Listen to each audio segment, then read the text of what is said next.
حضرت عبادہ بن صامت رضی اللہ عنہ بیان کرتے ہیں، جس طرح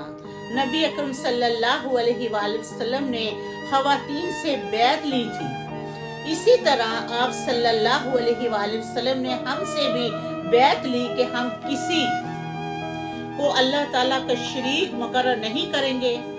اور ہم چوری نہیں کریں گے، اور ہم زنا بھی نہیں کریں گے، اور ہم اپنے اولاد کو بھی قتل نہیں کریں گے، اور ہم سب سے کوئی ایک دوسرے پر جھوٹا الزام بھی نہیں عائد کرے گا۔ پھر آپ صلی اللہ علیہ وآلہ وسلم نے فرمایا، تم میں سے جو اس عہد کو پورا کرے گا اس کا اجر اللہ تعالیٰ کے ذمہ ہوگا، اور جو ان میں سے کسی جرم کا مرتکب ہوا کہ ظاہر ہو اس کا گناہ، اسے سزا مل جائے تو یہ اس کے لیے کفارہ ہوگی، اور جس کی اللہ تعالیٰ پردہ پوشی کرے اس کا معاملہ اللہ تعالیٰ